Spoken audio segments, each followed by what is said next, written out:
আসসালামু আলাইকুম প্রিয় দর্শক, অন্য মঞ্চের আলাপচারিতায় আপনাদের সকলকে আমন্ত্রণ জানাচ্ছি। ইতিহাসের চাকা কখনো থমকে থাকে না। আজ 17 মে বাংলার ইতিহাসে এক অবিস্মরণীয় দিন, শেখ হাসিনার স্বদেশ প্রত্যাবর্তন দিবস। 1981 সালের এই দিনে স্বজন হারানোর সীমাহীন বেদনা বুকে চেপে সব বাধা বিপত্তি উপেক্ষা করে প্রিয় মাতৃভূমিতে এসেছিলেন জাতির পিতা বঙ্গবন্ধু শেখ মুজিবুর রহমানের কন্যা শেখ হাসিনা। সেদিন আকাশভূমির বৃষ্টি নেমেছিল, প্রকৃতি অঝরে কেঁদেছিল, যেন সেই কান্না ছিল দীর্ঘদিনের পরাধীনতা আর শোকের অবসান। বাংলার মানুষ সেদিন পেয়েছিল তাদের আশার আলো, গণতন্ত্রের নতুন দিশারি। কিন্তু আজ 2026 সালে দাঁড়িয়ে যখন আমরা পেছনের দিকে তাকাই, তখন প্রশ্ন জাগে, শেখ হাসিনাই কেন বাংলাদেশের উন্নয়নের একমাত্র কাণ্ডারি? কেন আজ শেখ হাসিনাহীন বাংলাদেশ দিশেহারা? কেন সাধারণ মানুষ আবার তার ফেরার প্রতীক্ষা করছে? আজ আমরা বিশ্লেষণ করব শেখ হাসিনার সেই জাদুকরী নেতৃত্ব, যা তলাবিহীন ঝুড়ির অপবাদ ঘুচিয়ে বাংলাদেশকে বিশ্বের দরবারে এক অনন্য উচ্চতায় নিয়ে গিয়েছিল। আর আপনাদের সঙ্গে আছে আমি সাজ্জাদ কাদির। আশা করব আপনারাও শেষ পর্যন্ত এই ভিডিওর সাথে থাকবেন। শেখ হাসিনার নেতৃত্বাধীন 1996 থেকে 2001 এবং 2009 থেকে 2024 এই সময়কাল ছিল বাংলাদেশের অবকাঠামোগত নির্মাণের স্বর্ণযুগ। গত 16 বছরে বাংলাদেশে যা ঘটেছে তা আগে কেউ কল্পনাও করতে পারেনি। পদ্মা সেতু, এটি কেবল ইট পাথরের সেতু নয়, এটি আমাদের আত্মমর্যাদার প্রতীক। নিজস্ব অর্থায়নে নির্মিত 6.15 কিলোমিটার দীর্ঘ এই সেতু দক্ষিণ পশ্চিমাঞ্চলের 21টি জেলাকে সরাসরি সংযুক্ত করে অর্থনীতির চাকা বদলে দিয়েছে। এর সুবিধাভোগী আমি নিজেও। মেট্রো রেল ও এলিভেটেড এক্সপ্রেসওয়ে, ঢাকার যানজট নিরসনে আধুনিক মেট্রো রেল এবং দ্রুত গতির এলিভেটেড এক্সপ্রেসওয়ে যাতায়াতে এনেছে বৈপ্লবিক পরিবর্তন। বঙ্গবন্ধু টানেল, দক্ষিণ এশিয়ার প্রথম নদীর তলদেশ দিয়ে নির্মিত এই টানেল চট্টগ্রামকে দিয়েছে ওয়ান সিটি টু টাউন এর গরিমা। রূপপুর পারমাণবিক বিদ্যুৎ কেন্দ্র, বাংলাদেশকে পারমাণবিক ক্লাবের সদস্য করার মাধ্যমে দীর্ঘমেয়াদী জ্বালানি নিরাপত্তা নিশ্চিত করেছেন তিনি। এগুলো কেবল প্রকল্প নয়, এগুলো ছিল এক একটি উন্নত রাষ্ট্রের স্বপ্ন। কিন্তু বাংলাদেশের মতো নেতৃত্বহীন একটা দেশে এত এত বড় বড় প্রকল্প কই?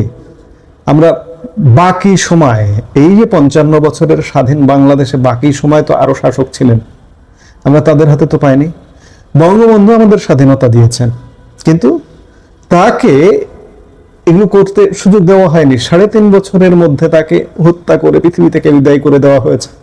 কিন্তু বঙ্গবন্ধুর হাত দিয়ে স্বাধীন বাংলাদেশের সবকিছুর গোড়াপত্তন হয়েছিল। কেবল শুভ সূচনা করে তিনি কাজ করবেন, কিন্তু তার আগেই তাকে হত্যা করে পৃথিবী থেকে বিদায় করে দেওয়া হয়েছিল। যার কারণে আমরা তার কন্যার হাতে বঙ্গবন্ধু যেগুলো শুরু করেছিলেন, তার কন্যা শেখ হাসিনা সেগুলো এক ভিন্ন রকম উচ্চতায় নিয়ে গেছেন। শেখ হাসিনা কেবল কংক্রিটের উন্নয়ন করেননি, তিনি কাজ করেছেন মানুষের হৃদয় নিয়ে। সাধারণ মানুষের জীবনযাত্রার মান উন্নয়নে তার নেওয়া কর্মসূচিগুলো আজ আন্তর্জাতিকভাবে স্বীকৃত। গৃহহীন কেউ থাকবে না, এই দৃঢ় প্রত্যয় নিয়ে তিনি চালু করেছেন আশ্রয়ন প্রকল্প। লাখ লাখ ভূমিহীন পরিবার আজ নিজের জমিতে পাকা ঘরে ঘুমান। এটি পৃথিবীর অন্যতম বৃহৎ পুনর্বাসন কর্মসূচি। গ্রামীণ অর্থনীতিকে চাঙ্গা করতে তিনি এনেছেন একটি বাড়ি একটি খামার প্রকল্প। তার দূরদর্শী চিন্তার ফসল কমিউনিটি ক্লিনিক, যা প্রান্তিক মানুষের দোরগোড়ায় স্বাস্থ্যসেবা পৌঁছে দেওয়ার এক অনন্য মডেল। আজ এটি জাতিসংঘে শেখ হাসিনা মডেল হিসেবে স্বীকৃত। সাথে আছে বয়স্ক ভাতা, বিধবা ভাতা আর প্রতিবন্ধী ভাতার মতো বিশাল সামাজিক নিরাপত্তা বলয়। এই মানবিকতা আর মমত্ববোধই তাকে জনগণের আপনজনে পরিণত করেছিল। একজন রাষ্ট্রনায়কের দূরদর্শিতা বোঝা যায় তার বৈদেশিক নীতিতে। ভারতের সাথে দীর্ঘদিনের ঝুলে থাকা সমস্যাগুলো সমাধানে তিনি যে সাফল্য দেখিয়েছেন তা ইতিহাসে বিরল। স্থল সীমান্ত চুক্তি 2015 সালে দীর্ঘ 4 দশকের ছিটমহল সমস্যার স্থায়ী সমাধান করে তিনি বাংলাদেশের মানচিত্রহীন মানুষের মানচিত্রের মধ্যে অন্তর্ভুক্ত করবার সুযোগ করে দিয়েছেন। তিনি বাংলাদেশের মানচিত্রে নতুন ভূখণ্ড যুক্ত করেছেন। গঙ্গার পানি বন্টন চুক্তি 1996 সালে তিনি নিশ্চিত করেছিলেন গঙ্গার পানির ন্যায্য হিস্সা। এবছর তার মেয়াদ শেষ হতে যাচ্ছে। এখন ক্ষমতায় বিএনপি সরকার এই গঙ্গার পানি বন্টন চুক্তিটায় যথাযথ আমাদের অধিকার অনুযায়ী করে দেখাক, আমরা সাধুবাদ জানাবো, করে দেখতে চাই। এই ডিসেম্বরে ম্যাচ শেষ হতে যাচ্ছে, সেটি এখন আমরা দেখার অপেক্ষায় আছি। সমুদ্র সীমা জয় ভারত ও মিয়ানমারের সাথে আইনি লড়াইয়ের মাধ্যমে 1,18,813 বর্গ কিলোমিটারের বেশি সমুদ্র সীমা অর্জন করে তিনি ব্লু ইকোনমির দুয়ার খুলে দিয়েছেন। একই সাথে পার্বত্য চট্টগ্রামে 2 দশকের সংঘাতের অবসান ঘটিয়ে 1997 সালের শান্তি চুক্তি এবং রোহিঙ্গাদের আশ্রয় দিয়ে মাদার অফ হিউম্যানিটি উপাধি লাভ তাকে বিশ্ব নেতার আসনে বসিয়েছিল।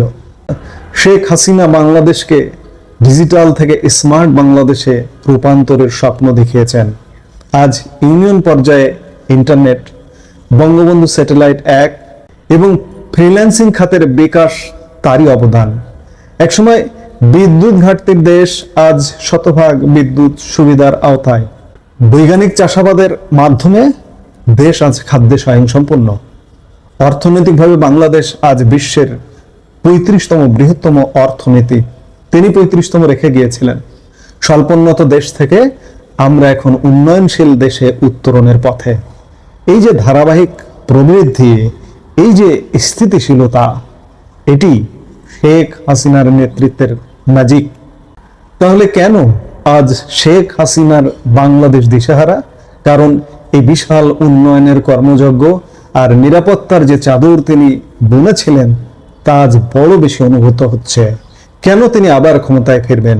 কেন বাংলাদেশ তার অপেক্ষা করছে? উত্তরটা খুব সহজ। উন্নয়নের যে কাণ্ডারে এক হাতে শক্তিতে রূপান্তর করেছেন এবং অন্য হাতে দেশকে মধ্যম আয়ের দেশে পরিণত করেছেন, তার বিকল্প কেবল তিনি। ইতিহাস সাক্ষী দেয়, যোগ্য নেতৃত্ব ছাড়া কোনো জাতি তার গন্তব্যে পৌঁছাতে পারে না। বাংলাদেশ তার প্রিয় নেতৃত্বকে সব সময় মনে রাখবেই। আজকের এই স্বদেশ প্রত্যাবর্তন দিবসে তার প্রতি রইল গভীর শ্রদ্ধা। বাংলার মানুষের বিশ্বাস আবারও আলো আসবে, আবারও ইতিহাসের চাকা ঘুরবে এবং শেখ হাসিনার হাত ধরে সমৃদ্ধির পথে ফিরবে প্রিয় বাংলাদেশ। ধন্যবাদ আমাদের সাথে থাকার জন্য। এই মুহূর্তের ভিডিও থেকে বিদায় নিচ্ছি। সবাই ভালো থাকুন, সুস্থ থাকুন। দেখা হবে পরবর্তী ভিডিওতে। আসসালামু আলাইকুম এবং আদাব। প্রিয় বন্ধুরা, আপনাদের নিশ্চয়ই মনে আছে যে 2000 সালের মার্চ মাসে আমেরিকার প্রেসিডেন্ট বিল ক্লিন্টন একদিনের জন্য বাংলাদেশ সফরে এসেছিলেন। তখন বাংলাদেশের প্রধানমন্ত্রী ছিলেন শেখ হাসিনা এবং সেবার বিল ক্লিন্টন এসে বাংলাদেশের কাছে গ্যাস চেয়েছিলেন এবং বাংলাদেশের গ্যাস পাইপলাইনের মাধ্যমে ভারতে নিয়ে যাবে মার্কিন কোম্পানির মাধ্যমে। কিন্তু শেখ হাসিনা সেই শর্তে রাজি হননি এবং শেখ হাসিনা দাবি করেন যে তার ফলে 2001 সালের নির্বাচনে আওয়ামী লীগকে ক্ষমতার থেকে সরিয়ে দেওয়া হয় একটি পাতানো নির্বাচনের মাধ্যমে।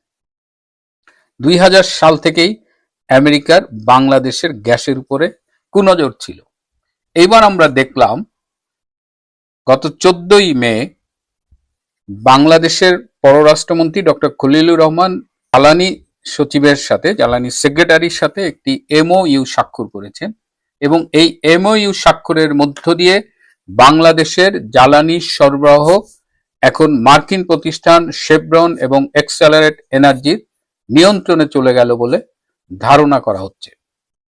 2026 সালের 12 এবং 13 মে বাংলাদেশে নিযুক্ত মার্কিন রাষ্ট্রদূত ব্রেন্ট ক্রিস্টেনসন, শেভরনের প্রেসিডেন্ট জাভিয়ের লা রোসা এবং এক্সেলারেট এনার্জির প্রেসিডেন্ট ও চিফ এক্সিকিউটিভ অফিসার স্টিভেন কোবোসের সঙ্গে বৈঠক করেছেন।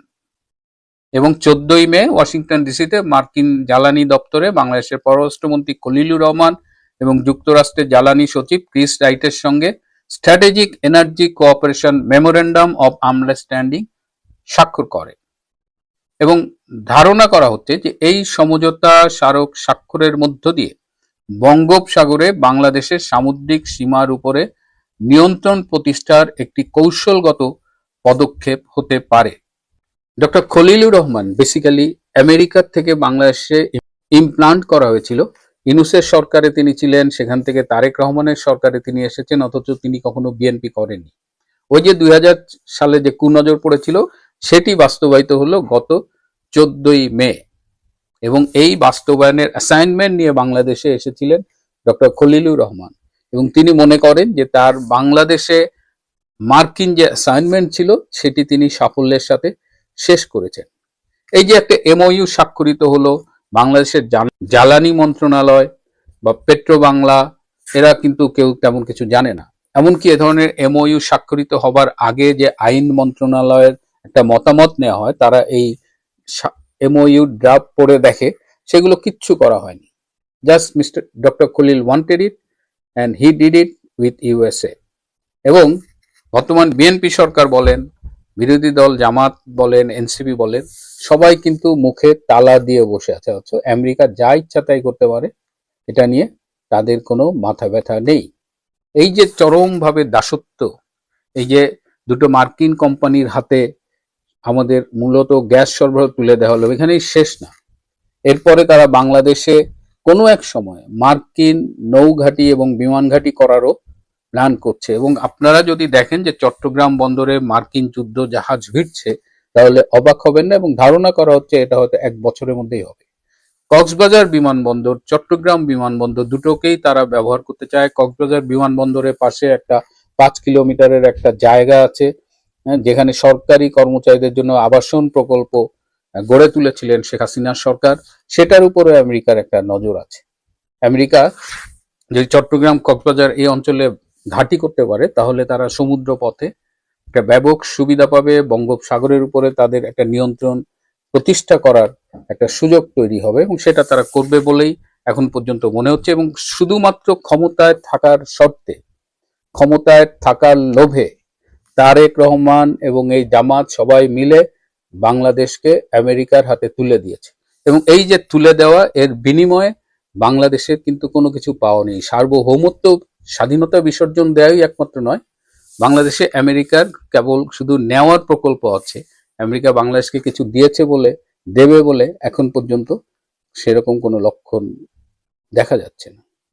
আর নিজের দেশের সার্বভৌমত্ব বিকিয়ে দিয়ে, নিজের দেশের স্বাধীনতাকে অন্যের হাতে তুলে দিয়ে, অন্যের সাথে দাসত্ব চুক্তি স্বাক্ষর করে কিছু পাওয়া না পাওয়ার প্রশ্ন তো আসেই না। এই যখন ডক্টর খলিলের সাফল্য আমেরিকার দালাল হিসেবে বাংলাদেশের হো মা সারা করে দিয়েছেন সাফল্যের সাথে, ঠিক তখনই আমরা দেখতে পাচ্ছি এই যে ট্রাম্প আমেরিকায় এলেন তার দলবল নিয়ে, কি পেলেন তিনি? বরং একটু ইতিহাসের দিকে ফিরে যায়। গ্রেট হলে যখন চীনের প্রেসিডেন্ট এবং আমেরিকার প্রেসিডেন্টের মিটিং হচ্ছিল, তখন চীনের প্রেসিডেন্ট শি জিনপিং ডোনাল্ড ট্রাম্পকে উদ্দেশ্য করে বলেছিলেন যে তারা থুসিডিসিস ট্রাপ এড়াতে চায়। থুসিডিসিস ট্রাপটা আসলে কি? 2400 বছর আগে গ্রিক ইতিহাসবিদ এই থুসিডিসিস এই ট্রাপের কথা বলেছিলেন। এটা একটা ফাঁদ। যখনই একটা প্রতিষ্ঠিত পরাশক্তি, সুপার পাওয়ার, দেখে যে আরেকটা রাইজিং পাওয়ার ওই সুপার পাওয়ারের প্রতি থ্রেট হয়ে উঠছে, তখন ওই সুপার পাওয়ার একটা যুদ্ধ শুরু করে দেয়, যাতে রাইজিং পাওয়ারটা তার কাছাকাছি না আসতে পারে। গ্রিক ইতিহাস দেখলে জানা যায় যে গ্রিক নগরী এথেন্স যখন উঠে আসছিল, উত্থানের মুখের একটি শক্তি, তখন প্রতিষ্ঠিত নগরী পরাশক্তি যেটা স্পার্টা, তারা চেয়েছিল এথেন্সের উত্থান রহিত করতে। সুতরাং এথেন্স এবং স্পার্টার মধ্যে একটি যুদ্ধ হয়েছিল। এবং সেই যুদ্ধে স্পার্টা জয়লাভ করেছিল। এথেন্সকে তারা হারিয়েছিল ঠিকই, কিন্তু আগামী কয়েক বছরের মধ্যে দেখা গেল স্পার্টা তার ক্ষমতা হারিয়েছে। এই কথা কেন চীনের প্রেসিডেন্ট ডোনাল্ড ট্রাম্পের সামনে বললেন? চীনের প্রেসিডেন্ট এর আগে 2015 সালে হেনরি কিসিঞ্জারের সামনেও বলেছিলেন। হেনরি কিসিঞ্জার হলো এক সময় মার্কিন পররাষ্ট্রমন্ত্রী ছিলেন। তো এই হেনরি কিসিঞ্জারের সামনে বা ডোনাল্ড ট্রাম্পের সামনে যে থুসি দিস ইজ ট্রাম্প, যেটাকে পরবর্তীতে হার্ভার্ড ইউনিভার্সিটির প্রফেসর গ্রাহাম এলিসন এটাকে আরো ফ্লারিশ করেছেন।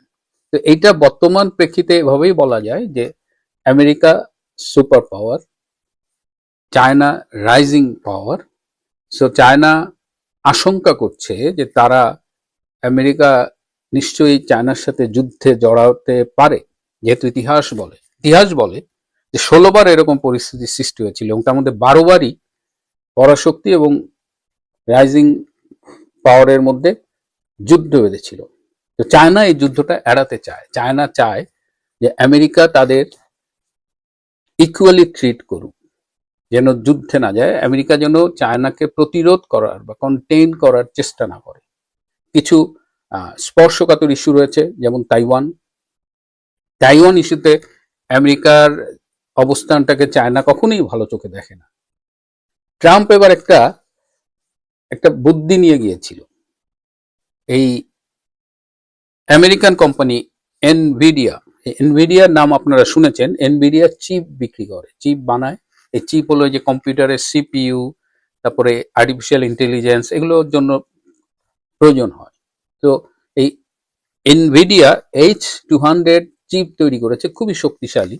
তো ট্রাম্প বলেছিল যে চীনের 10টা কোম্পানিকে এনভিডিয়া 75,000 পিস করে চিপ বিক্রি করবে এবং এর ফলে ট্রাম্প সরকার বা আমেরিকার সরকার এনভিডিয়ার যে লাভটা হবে তার 25% নিবে। কিন্তু চায়না বলেছে যে না, আমরা তোমাদের কাছ থেকে চিপ কিনবো না। কারণ চায়না মনে করে যে আজকে কুশলায় চিপ ধরায় দিল এবং এই চিপ ধরানোর মধ্য দিয়ে চাইনিজ প্রযুক্তির উপর একটা কন্ট্রোল নিয়ে নিল আমেরিকান কোম্পানি, এবং আবার ট্রাম্প একটা ফাইজলামি শুরু করে দিল। আবার একটা সময় ছিল যখন এই আমেরিকান চিপসের 90%-এর বেশি চায়না কিন্তু এই ট্রাম্পের এই ট্যারিফের ফাইজলামি শুরু করার ফলে আজকে এর ধমক দেয়, কালকে অমরের ধমক দেয়, কালকে চায়নার সাথে ব্যবসা বন্ধ করে চায়না কি করছে, নিজেরাই চিপস বানানো শুরু করছে। এবং সেই যে 90% চিপস কিন্তু আমেরিকার থেকে, চায়না কিন্তু এখন 0 চিপস কেনেই না বলতে গেলে। অর্থাৎ চায়না চিপস উৎপাদনে স্বয়ংসম্পূর্ণ হয়ে গেছে। এবং এই যে ট্রাম্প এই সফরে চেয়েছিল চায়নাকে এই চিপস বিক্রি করে একটা ফাঁদে ফেলাইতে, সেটাতেও ট্রাম্প ব্যর্থ হয়েছে। এবং ট্রাম্পের যারা সফর সঙ্গী ছিল তারাও বলেছে, ট্রাম্প নিজেও স্বীকার করেছে যে চীন এবার আমাদের কাছ থেকে চিপ কিনতে অস্বীকৃতি জানিয়েছে। কূটনীতি চমৎকার। এবং চায়নার যে অবস্থান, চায়না যুদ্ধ এড়াতে চায়, চায়না আরো গ্রো করতেছে, কিন্তু আমেরিকা সে সুপার পাওয়ার হলেও তার কিন্তু পায়ের নিচের মাটি কম্পমান। এবং সেই যে ইতিহাসের কথা বললাম যে স্পার্টা এথেন্সকে হারিয়েছিল ঠিকই, কিন্তু স্পার্টার শ্রেষ্ঠত্ব আর বেশি দিন থাকেনি। সো এই ইরান যুদ্ধের মধ্য দিয়ে আমেরিকার পতন কিংবা পিছু হটা শুরু হলো কিনা সেটা আগামীতে সময় বলে দেবে। প্রিয় বন্ধুরা, আজ এ পর্যন্তই। ভালো থাকবেন, সুস্থ থাকবেন, তার চেয়েও জরুরি হলো নিরাপদে থাকবেন। সবাইকে অনেক ধন্যবাদ।